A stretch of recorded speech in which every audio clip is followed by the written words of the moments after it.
Hey my little sunflowers, and welcome back to my YouTube channel.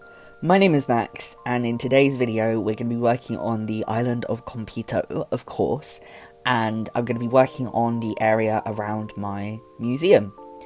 So, as you can see, I've already placed my museum down, and I've also built some cliffs up behind it. And the reason for this is because I was kind of fiddling around with the idea of doing, like, a cityscape behind my museum. I thought it would look really cool, but in the end I just didn't end up liking it very much, especially considering that kind of the more city-like area of my island is more towards the front, and this is right at the back of my island. I kind of wanted to do something inspired by Odaiba, which is, it's hard to explain, it's in Tokyo, and I've never actually been there, so I'll try to explain it as best as I can, but obviously I've not actually been there, so I'm not entirely sure. It's where the, if any of you are familiar with Japan or kind of have watched, like, travel vlogs or what have you, it's where the massive Gundam statue is, that, like, moves and lights up. And it's also where the TeamLab Borderless Museum is, you know, the really cool visual interactive art museum is. Jay and I really wanted to visit when we went, or when we were planning to go last year, but obviously that didn't happen. But it's definitely on our to-do list for next year. Which is exciting. But yeah, it's kind of like an island almost. It's separated from the main bit of Tokyo. It's in like Tokyo Bay, so it's right next to the sea, and it's separated by, it's called the Rainbow Bridge, and you can go over it either like on the train or in a car, and it's got some really cool views of Tokyo and Odaiba. It's basically a really long-winded way of me saying that I was going to put my museum in an Odaiba-inspired area with loads of, like, simple panels and, like, the loft beds to make it look like a city, and I didn't end up liking it, basically, so I just decided to do what I know best, which is cliffs and waterfalls and trees and random items placed on cliffs. So that's what I did.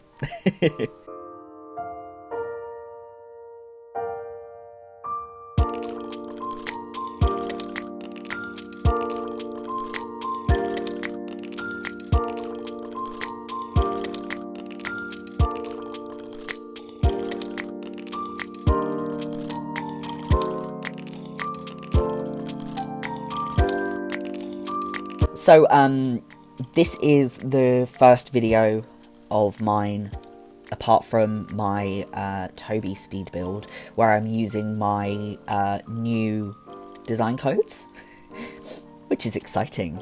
I do want to find some more kind of like natural themed codes, maybe some more flowers, more leaves and things, but I've just been focusing on using the codes I already have.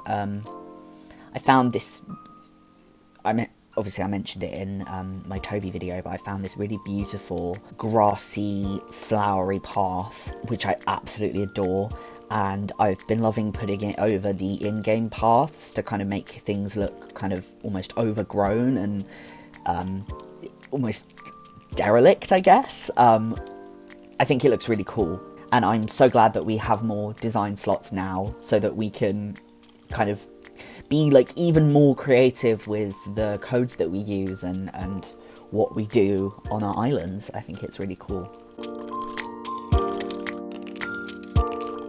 This video was basically made up of me kind of running back and forth between days, so the grass changes colour like so many times throughout this video because I kept time travelling to get trees and shrubs to move in, and at one point I built a bridge, so I'm trying to get like the bridge built, basically. It's a whole thing. And I kept having to stop recording to run back and get flowers and trees and shrubs and plant them, and then having to stop filming because I needed more items and etc. So as I said, I'm kind of making this area kind of more natural, and I decided to put a little, basically the whole idea behind this speed build is that there's a little bonsai area next to the museum. I'm not quite doing that yet, but it will be off to the right of the museum. And I'm really pleased with how it turned out, so I'm excited for you guys to see it in a bit.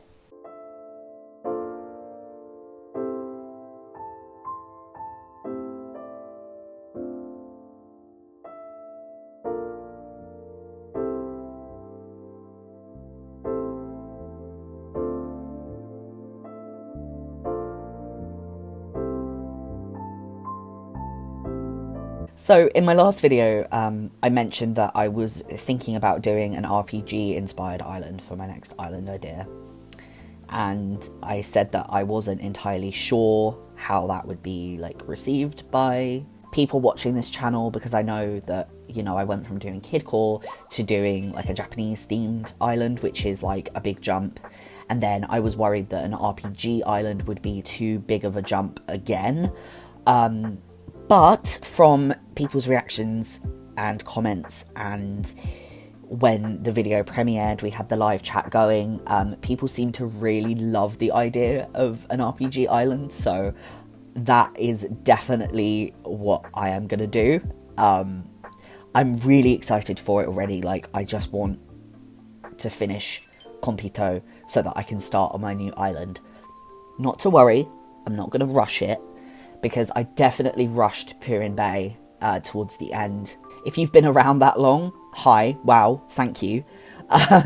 Essentially what happened is I bought a Animal Crossing edition Nintendo Switch after I'd already put in hundreds of hours into Purin Bay. I was using my wife's old Nintendo Switch, which was like I think it was like a first version or a second version of it. This was before Nintendo implemented the option to be able to transfer your island onto a different Switch.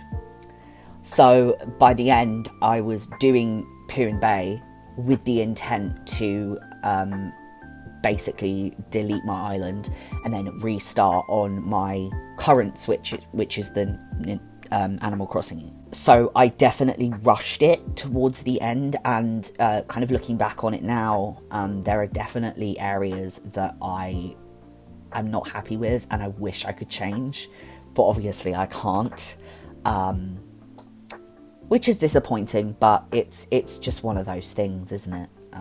So I'm not going to rush finishing Konpeitō, because I did that with Purin Bay and I learned my lesson.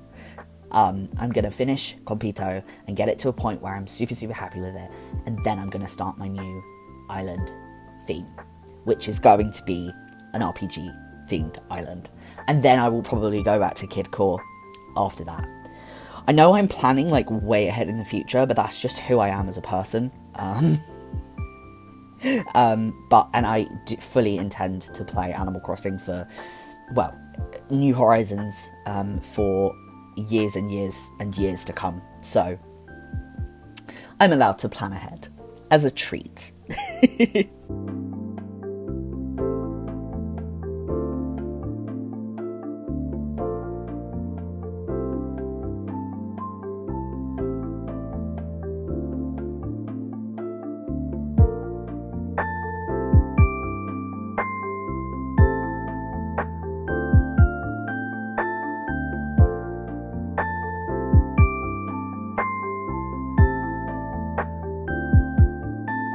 As you can see, I just absolutely fully struggled with trying to do the planting trick, you know, where you place down a building on top of the in-game path and then you can plant a tree.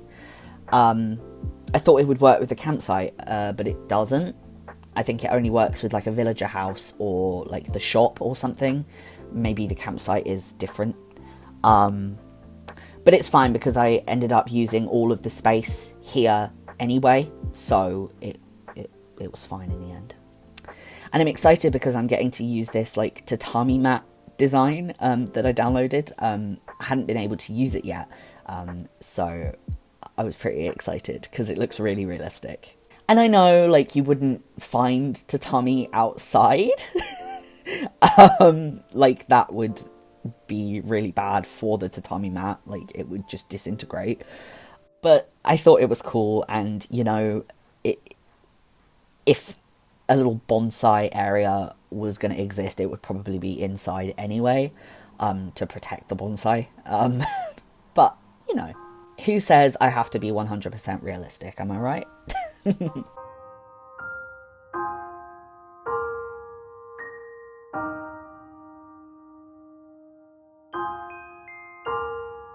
I definitely wanted to do something different with my museum because obviously I did that little kind of space-themed area outside of it on Pirin Bay, as well as the little dig site.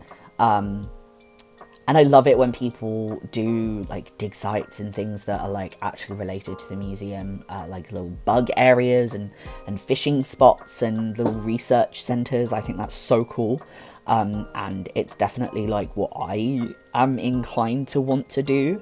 But I just wanted to do something a little bit different on Konpeitō. I wanted it to have that kind of Japanese feeling. So I'm just using the bonsai shelves and then the ironwood, I think it's the ironwood low table with some pine bonsai trees and cherry blossom bonsai trees on, as well as like the ironwood cart with like, I think I put the knife block on there because there's no like scissors item in the game. I don't know a lot about bonsai management and having bonsais, but I know that you have to really like prune them and take really good care of them, and I know that they can be really delicate. So I kind of wanted the knife block there to symbolise perhaps Blathers has a thing for pruning tiny trees. I wouldn't put it past him, to be honest with you. I think that's very in character for him.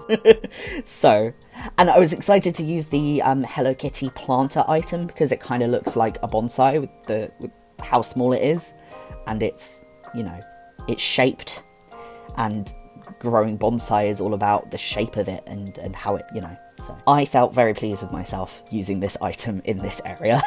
I don't know, can you tell?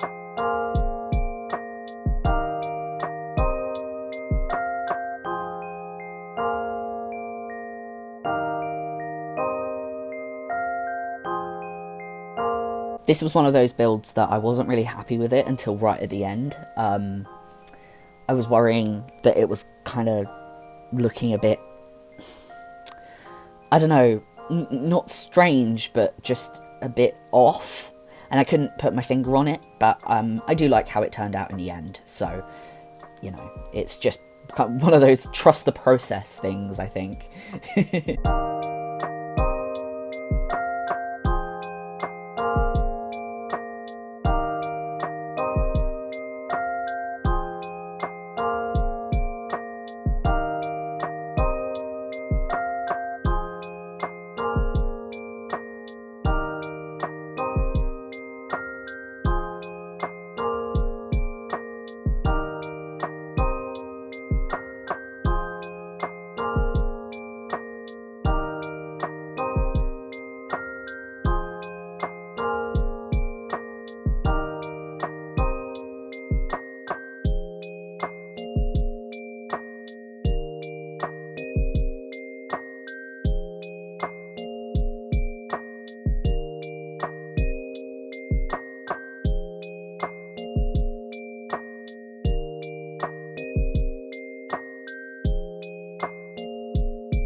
So that's the little bonsai garden done. So essentially what I'm doing now is just doing the pathing, trying to get it to connect. Basically, where the museum is on my island, it's behind Drago's house. So it's way behind Drago's house, right? It's like right at the back of my island. But it kind of leads on from the bamboo forest. So obviously I needed to connect that somehow. And I wanted to have a bridge here somewhere. And obviously, probably the worst thing about this damn game is the fact that you cannot line up a bridge with the entrance of the museum or an incline. It's very distressing for a lot of people. So, of course, the solution to this was to make a diagonal bridge. And I mean, I don't really like straight bridges, because there is nothing about me that is straight. Sorry, I just had to make that joke. That's really cringy, I'm sorry. So I thought a diagonal bridge would be best, and I'm really happy with how it turned out. So obviously here I'm doing the river, and I end up connecting it to the little waterfalls that I made right at the beginning of the video, and I think it flows really nicely. And like I've mentioned before, my island is kind of lacking in waterscaping and water, just in general on my island. Like, fishing tourneys are a nightmare. Like, there's nowhere to fish apart from the sea. And if a villager asks you for, like, a river fish, you're like, bestie, there are no rivers here. I don't know what you're expecting from me. So I wanted to include more water on my island, and I thought in front of the museum would be a really nice place to have a little diagonal bridge going across. And I'm pleased with how it turned out. Because it kind of leads, it's kind of in the middle of where I ended up placing it. It's kind of in the middle of the museum and the bonsai garden, so you kind of have the option to go either way, kind of like a crossroads almost. And obviously having like super straight lines in rivers kind of makes them look almost like unnatural, and I say the word man-made as though I didn't just like make this whole river with my little shovel. But you know what I mean by that, right? If it has a lot of straight lines and not too many curves, it kind of looks forced.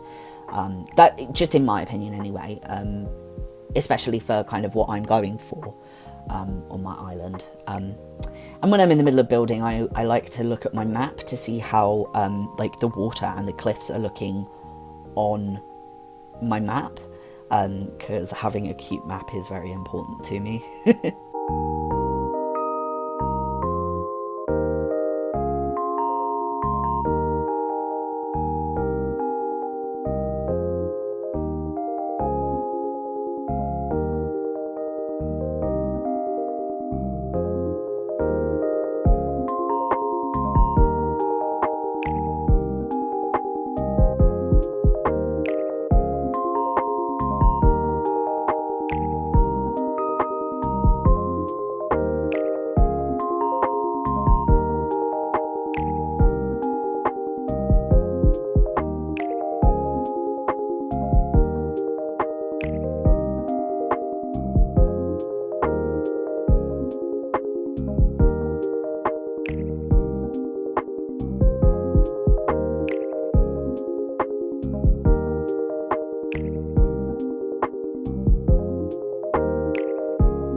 I just kind of wanted to extend the bonsai garden over kind of to in front of the museum some more as well.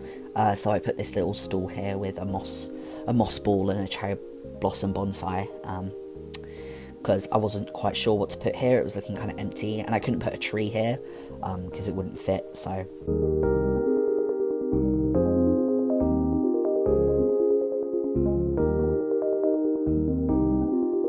And I thought the warrior statue looked kind of cool here as well.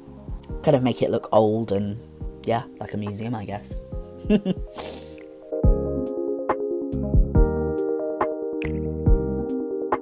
So all 100 of the codes that I'm using in today's video will be down below in the description. So if you see any of like the paths or like the singular design codes that I'm using and you think, oh my god, I need that on my island, do not fret, it will all be down in the description, so please go and check that out. And while you're there, if you haven't subscribed already and you like my videos, please consider subscribing. I'm really close to 1,000 subscribers, and I would love to get there at some point. I don't want to put a time frame on it because, you know, I want my channel to grow naturally, and, you know, if you're watching this and you're not subscribed and you like my videos, it would make my day if you considered it. So yeah, and also feel free to like this video if you liked it. And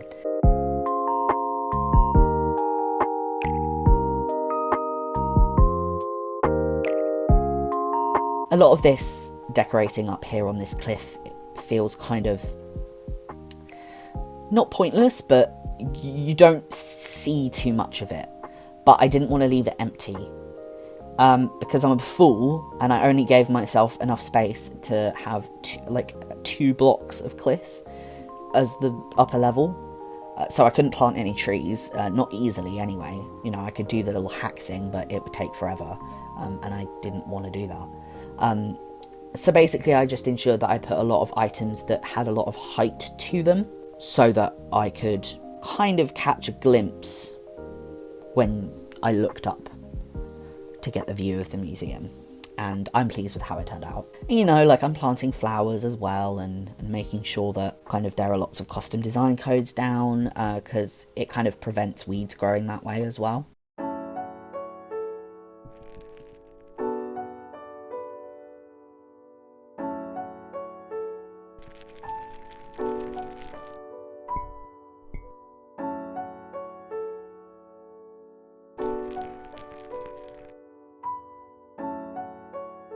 Here we have it, the museum in all of its glory, and the little bonsai garden as well. I'm really happy with how this turned out. Please let me know how you feel about it down in the comments below.